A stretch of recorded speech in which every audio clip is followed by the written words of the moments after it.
Okay, so we're going to be talking about assisted feedings. This is chapter 27. It starts on page 487 and it goes to page 500. So what is assisted feeding? It's a way to feed people who suffer from dysphagia or difficulty swallowing. It's a way to feed people who need more calories than they can consume orally. And it bypasses the mouth and it feeds directly into the stomach or the intestines. So if people can't swallow, they still have to get nutrition somehow. And so we're going to assist them with that by feeding them enterally or parenterally. So how do we diagnose dysphagia? How do we know someone's not able to swallow? Well, as nurses, we may see them cough or choke whenever we try to give them something to drink or something to eat. Sometimes they have a silent aspiration, which means that we don't know that they are unable to swallow and it goes into their lungs instead of into their stomach. Maybe they come in with aspiration pneumonia. So the physician will order a swallow study to be done by a speech-language pathologist, or physicians may do that. And then we can see that the patient has a problem with dysphagia, or meaning they're not able to swallow. Okay. Not all people who aspirate need enteral feeding. Sometimes we just might have to do a thickened liquid or change the food texture from a regular texture to more of a pureed texture. So it just depends on how severely the patient's dysphagia is. So enteral tubes, reasons for use. So this is why do we use NG tubes or nasointestinal tubes?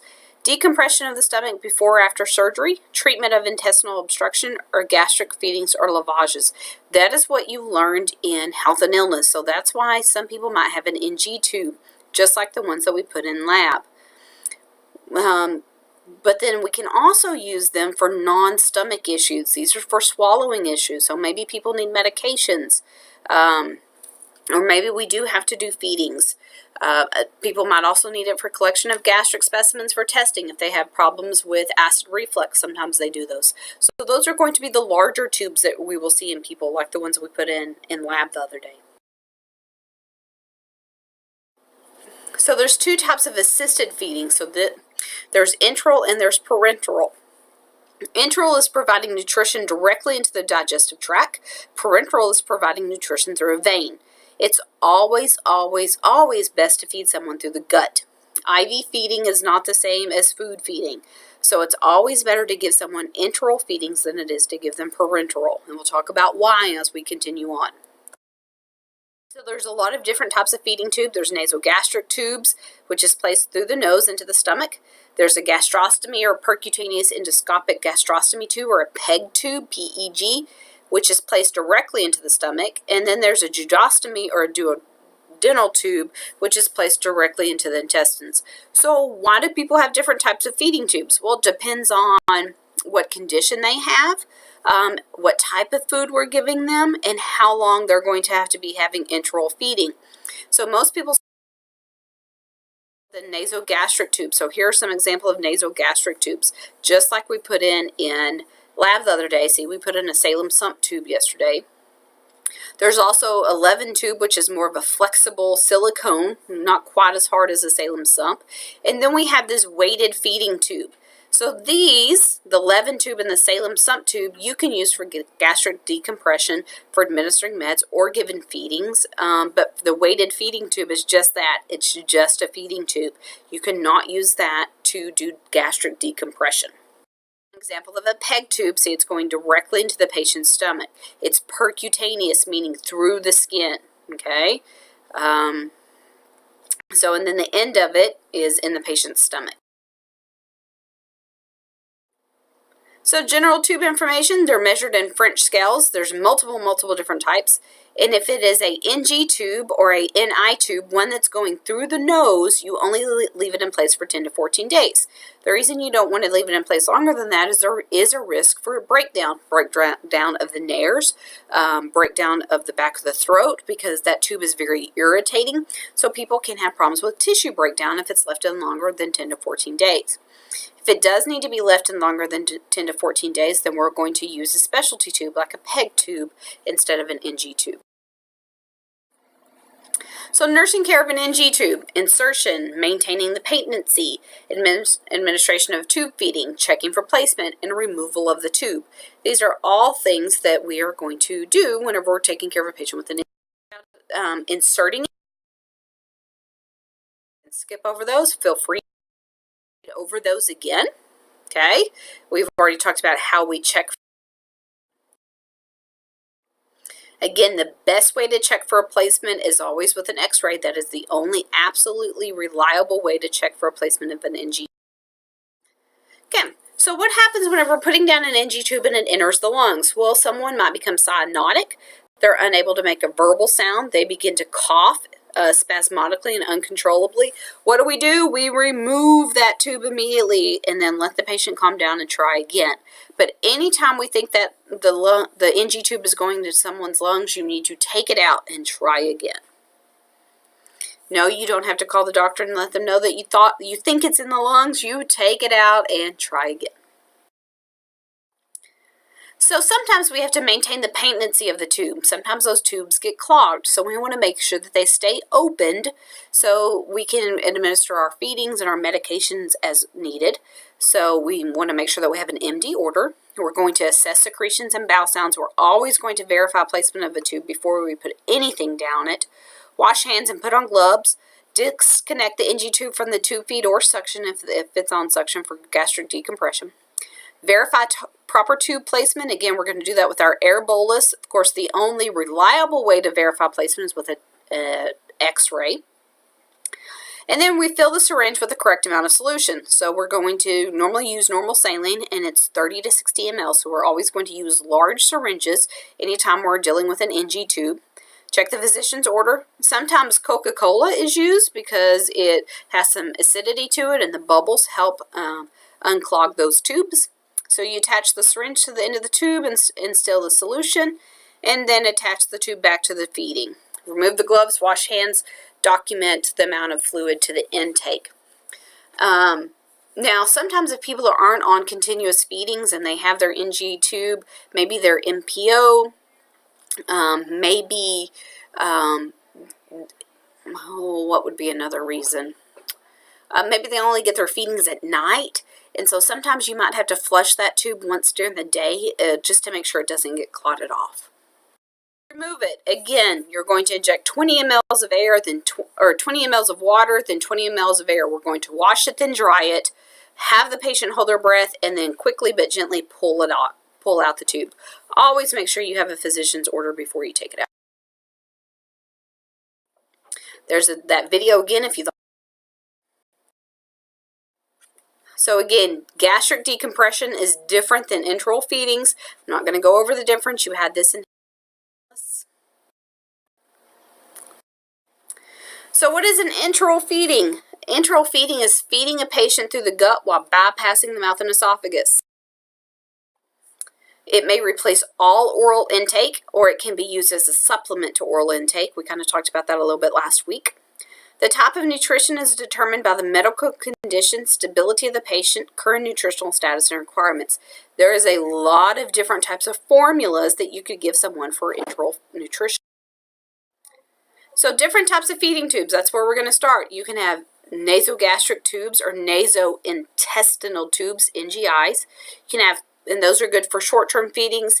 NG tubes and J tubes are good for long-term feedings. Again, the PEG tube and the J tube are surgically placed. The NG tubes and the NGI tubes are placed by the nurses. What's the difference between a nasogastric tube and a nasointestinal? They both go through the nose. The difference is one goes into the stomach and one goes into the intestines.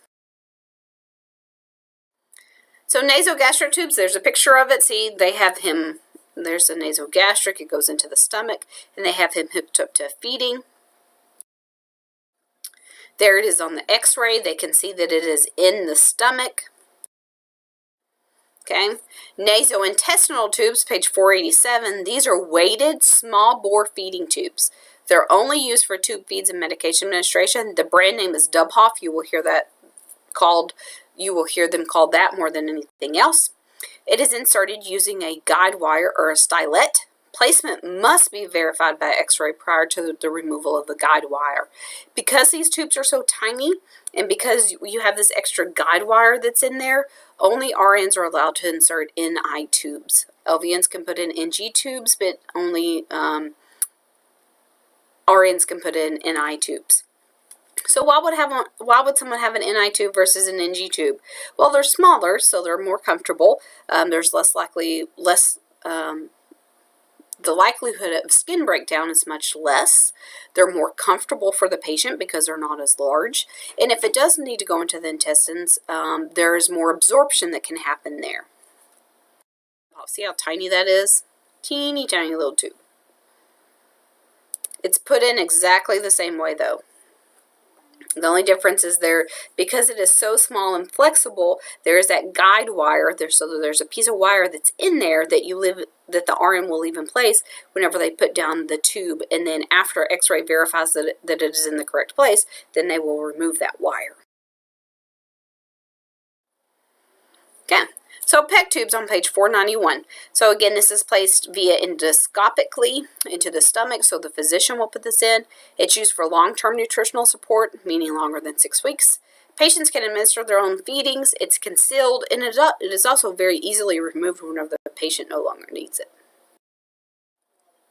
So how do you check placement of a PEG? Well, it's not quite the same because it's not going in through their nose, and it is surgically placed. So you always check by aspirating gastric secretions and measuring the tube length from insertion site to the end of the tube.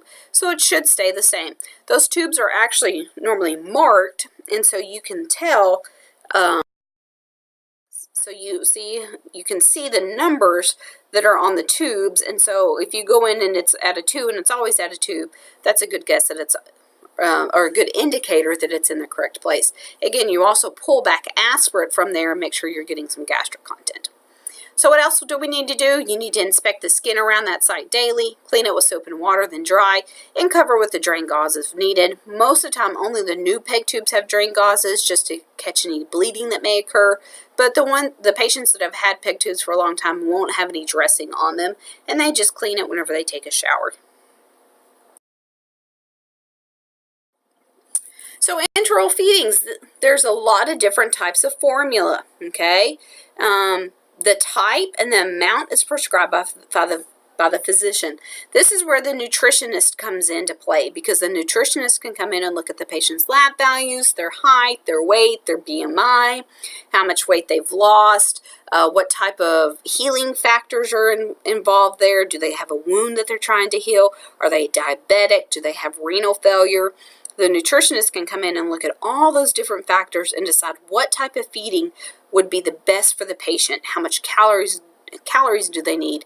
How much protein do they need? And then they will pick what type of feeding the patient needs. It comes in cans and it can come in bottles, depending on what type of formula the patient needs. There's methods of feeding. There's continuous and there's intermittent, also called a bolus feeding. And you will see both of these at the hospital. So continuous feeding is skill 27.3 and 27.4. It is for patients who cannot tolerate a large amount of fluid at once, and it is infused via feeding pump. There's my pumpkin. Happy Halloween. Okay, again, they can't tolerate getting a large amount at once. It'll make them throw up, like my pumpkin. Laugh at my joke, because it's funny. So how are we going to do a continuous feeding? Check the physician order for the type of tube feed, wash hands, put on gloves, assess for correct tube placement, or check the residual. If it is an NG tube, again, do the swooshing. If it's a small bore, verify x-ray placement. And then you're also going to check for aspiration. So what you do is you attach a large syringe, a 60 ml syringe, to the end of the feeding tube, and you pull back on it. And what you're doing is you're seeing if there is any residual or any extra feeding, leftover feeding that's in the patient's stomach. And so you're going to pull it out, and you're going to keep pulling it out until you don't get any more. And if you get over 150 mLs, you need to notify the physician and hold the feeding. That means the patient has not tolerated the feeding. Okay, so we always check for aspiration before we start a feeding on someone. We want to make sure their stomach is empty. If it's not empty, that means the patient's not digesting. If we don't do this, it would be like I told you to go eat a hamburger and fries, and then I would come back and just try to make you eat another hamburger and fries. You're not going to feel good. You're going to be nauseated. You're going to be bloated. You might throw up. So it's very important that you check to make sure the patient is tolerating the feedings and that their stomach is emptying before you put more in the stomach. So 150 mLs is kind of that goal. You want them to have 150 mLs or less in their stomach before you start feeding. You always elevate the head of the bed 30 degrees. It prevents reflux, facilitates stomach emptying, and helps prevent aspiration. So their head always has to be at 30 degrees if they're on a continuous feeding. It never gets lowered. If you have to turn the patient to do pericare or to bathe them, you turn the feeding off while you turn them, and then you raise their head of the bed back up and you turn it back on. So as long as that feeding is going, the head of the bed needs to be up 30 degrees. Then we're going to prime our tubing and connect the tubing to the pump, attach the tube to the PEG or the NG tube or the NGI tube, and set it at a prescribed rate, then turn on the pump. It's normally 20 mLs, 40 mLs, 50 mLs, whatever has been decided by the physician is how fast you're going to run the machine at. Always evaluate for signs and symptoms of complications. Well, what are complications? Maybe the patient feels nauseated. Okay, so then you're going to check for abdominal distension or pain and nausea, vomiting. If your patient begins to complain of nausea, vomiting, what are you going to do? Well, you're going to stop it and check for residual. If the residual is over 150, you're going to stop the feeding and notify the physician. If their abdomen becomes distended, you're going to stop the feeding. Check for residual. If it's over 150, you're going to notify the physician. So we never just... The only way we're going to know how well the patient is digesting or getting rid of the feeding is if you check for residual. So if the patient starts complaining of any of these things, your first step is to always assess. So you're going to stop the feeding, check for residual, and then if it's over 150, notify the MD and stop the feeding. You also check the residual every 4 hours on a continuous feeding. Again, over 150, hold the feeding for 1 to 2 hours and contact the MD. Okay, so 150 is kind of that key goal. So you're going to check residual for any abdominal distension, nausea, and vomiting, and you're always going to check it every 4 hours if someone's on a continuous tube feed. Continuous means 24 hours a day. They are always getting it. Feeding pump looks like. See how you're going to prime that tubing, and then you attach it, and over here you set it in mils per hour. Okay. Sometimes the physician will order the patient to have so much water every 4 hours or every 2 hours. You can also program that on these pumps too. And then the bags that you hang up, one will have the feeding in it and one will have a water pump, and they're kind of wide in together. And so the pump does a lot of the work for you. So these are actually kind of pretty nice to have if a patient's on a continuous feeding pump. Okay. So again, feedings here, it's attached to the pump. Your job is to always make sure that that tube feed bag has enough formula in it. If this runs dry, then you're going to get a bunch of air. And remember, air in your patient's stomach always means gas. They can feel bloated. They might feel like they need to burp. So gas is not a good thing. You always want to make sure you keep air out of your tubing. So make sure that that bag is filled up. As a student, if you have a patient that is on a tube feed, you need to make sure that that bag has enough formula in it. Most of the time, they don't keep them all the way filled. They keep enough in the bag to have at least 4 hours. So if your patient's feeding is going at 40 mils an hour, you need to at least have like 160 mLs of fluid in there. So you need to be paying attention to that to make sure that that bag keeps enough formula in it. So intermittent tube feeds, a lot of times you see these for patients who are able to eat because they resemble regular meal times.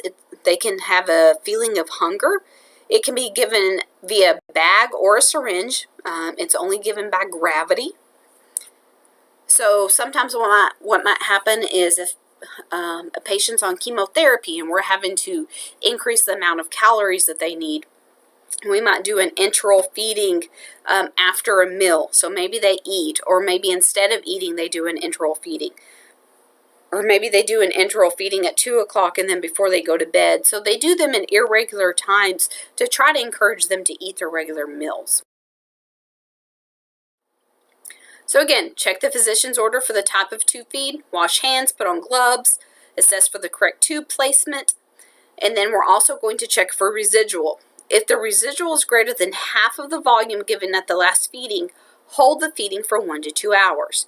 So greater than half of the volume. If we're giving someone 200 mils of formula and we go to check residual and the residual is 125, we're going to hold it. If someone is getting 400 mLs, if their residual is greater than 200, we're going to hold it. So if the residual is greater than half of the volume given, then we hold it.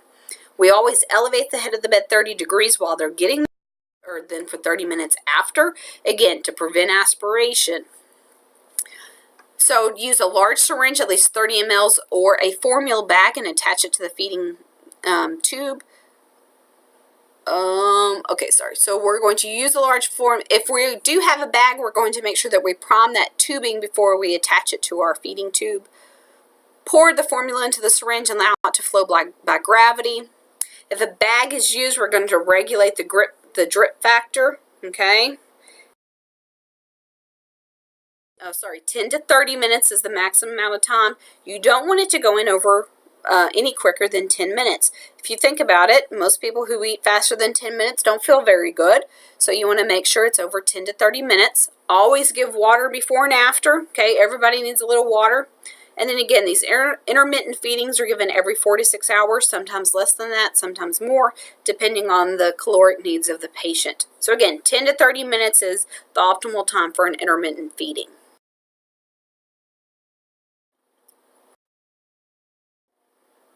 So complications with tube feeds, box 27.3, not tolerating their feeding. We already talked about that. They could have nausea and vomiting. What are we going to do? Stop the feeding, check the residual, make sure that they're tolerating it. Clogged feeding tubes, that's how come we always need to make sure we're flushing our tubes really well so they don't get clogged. They could also have aspiration of the formula. That's why we do what? That's right, keep the head of the bed up at least 30 degrees during a continuous feeding and at least 30 to 60 minutes after an intermittent feeding. We want the head of the bed at least 30 degrees or have them sitting up for 30 to 60 minutes. We can also have problems with hyperglycemia, fluid overload, or even dehydration, depending on the type of tube feed that the patient may have. So it's very important that we are watching for all these things if a patient has a tube feed. Hyperglycemia. These patients are going to have chem sticks ordered, normally QID. So it's important that we're checking those blood sugars as needed. Fluid overload, and you need to make sure you're listening for lung sounds. Make sure that they're not getting fluid overload. Dehydration, that's if we're not giving them their formula. Maybe the patient's not tolerating it, so they're not getting anything enterally, then they can end up being dehydrated. So again, hyperglycemia, the reason people become hyperglycemic is because we're giving them abnormal food. It is a formula, it's not real food, so people sometimes have a spike in their blood sugar. It's not because they're diabetics, it's because of the formula. And that sometimes gets under control after they've been on it for a long time, but it's very important there at the very beginning that you're checking someone's blood sugar for hyperglycemia. So how do we prevent aspiration? Always check placement before you put anything in that tube. Make sure the patient has active bowel sounds, assess for abdominal distension, keep head of the bed 30 to 90 degrees during and for 30 to 60 minutes after each feeding. Check residuals before the feeding and every 4 hours for continuous feeding. All of those are going to help us prevent aspiration. Stop the tube feed if the patient's not tolerating it. They have an increased residual, if they complain of nausea and vomiting, if they have diarrhea, abdominal distension, if they're having pain. You always stop it, check for residual, hold it if needed, call the doctor if we need to. Oh, we already kind of talked about that a little bit. The other thing, these tube feeds can also cause horrible diarrhea. Again, it's because people are not used to just being on a solely liquid diet. So sometimes people can have diarrhea, and that can cause some diarrhea. Documentation of the tube feed, type of the formula given, the amount of formula given, that you verified the tube placement and how you verified the tube placement, amount of residual obtained, and any signs of intolerance to the feeding. Any questions there? See. All right, so let's move on to parenteral. So we talked about enteral, so this is parenteral nutrition. It's administered into the bloodstream. It's used for people who do not have a functioning GI tract, so they cannot tolerate enteral feedings. It can provide all the nutrition a person needs. Complications can occur with parenteral nutrition. So TPN is total parenteral nutrition. It's the delivery of total nutrition through intravenous central line, either a subclaving, a port, a jugular, a PICC line. It has to be given in a central line. It's used for patients who need long-term therapy, who are unable to tolerate feedings throughout the gut or maintain adequate calories. People who have burns, AIDS, cancer patient, intestinal obstruction would get TPN. PPN is for people who have some oral intake but not enough calories. This can be administered through a peripheral IV site, but it is only for a short amount of time, and it doesn't provide all the nutrients that a patient might need. So what is TPN? It's high concentration of calories, carbs, vitamins, mineral electrolytes. It is everything that the patient may need to survive. So it is complete nutrition for the patient. Do not infuse it too quickly because it can cause coma or death, and it also has to be weaned very slowly before stopping. The patient's body gets used to the makeup of these calories and carbs. So if a physician orders to stop someone's TPN, it has to be weaned very, very slowly. You don't just go in there and turn it off. It's got to decrease the rate, and it's got to go over a few hours slower and slower and slower before you finally turn it off. So, as an LVN, you can monitor parental nutrition. You cannot administer it, so you cannot hang TPN. It has to be an RN who hangs TPN, but as an LVN, you can monitor TPN. So you have to monitor the IV site at least every 4 hours for redness, swelling, and draining. Okay, one of the biggest problems that happens with TPN is infection. So we are going to be watching out for infection. So monitor that IV site every 4 hours. Check vital signs every 4 hours. Make sure that the rate on the pump is correct. Make sure the patient is tolerating it. Do intake and output every shift. Are the kidneys still working? Is the patient urinating what we're putting in? Again, here's another glucose issue. You need to be checking the patient's blood glucose every 68 hours. Again, the majority of patients who are on TPN are on an insulin sliding scale because there's a large amount of sugar in TPN. It's not that these patients are diabetic, it's that they're on TPN, and we've got to make sure that their blood glucose stays under control. Weigh them every daily or weekly to make sure they're not losing too much weight. Monitor their lab work, and always be looking at their nutritional status. What labs do we look at for nutrition? Albumin and protein. Complications, again, infection, especially at that central line site. That's how come we have to keep a sharp eye on that IV site and look at it every 4 hours. It can lead to sepsis. These people can die just because they're getting TPN. Bacterial and fungal infections can develop in the actual TPN solution if it's left unrefrigerated for over 24 hours. All bags must be changed every 24 hours. It doesn't matter how long it's been hanging. The bags are only made once a day. They're made specifically for that patient. They're very, very expensive, and they're only good for 24 hours. So if it's been hanging over 24 hours, it gets thrown away and a new bag needs to be made. So nursing diagnosis is related to tube feeds. Risk for deficient fluid volume related to diarrhea or excessive vomiting. Imbalanced nutrition less than body requires related to anorexia or NPO status. Risk for injury related to aspiration. There is a really good video about tube feeds for ATI if you want to watch that. It's a great video. I'd highly recommend you watch it. You're also doing a couple of those modules on the computer that are great to watch. Some questions. CNS patient is having difficulty swallowing. Her doctor has ordered a gastrostomy tube. CNS explains to her patient that a gastrostomy tube is a tube placed through the nose into the stomach, directly into the stomach, directly into the intestines, directly into the veins. The answer is 2, directly into the stomach. As a nurse, when taking care of a patient with a nasogastric tube, you should remember all of the following, except that tube placement should be checked at least every shift and before every feeding, to elevate the head of the bed 15 degrees before the feeding, and to leave it up for 30 to 60 minutes after, that the amount of the tube feed is prescribed by the physician, to record intake and output. And the wrong answer is 2, to elevate the head of the bed 15 degrees. No, remember, it's 30 degrees and above. So we want to make sure that the head of the bed stays elevated at least 30 degrees. And that's for enteral feedings. Parental feedings, it doesn't matter because, again, they're getting it through their IV. not through their stomach. So why do we elevate the head of the bed? To keep them from aspirating, okay? So we want to make sure that they don't aspirate. Let me check and see if there's another question. Just a second.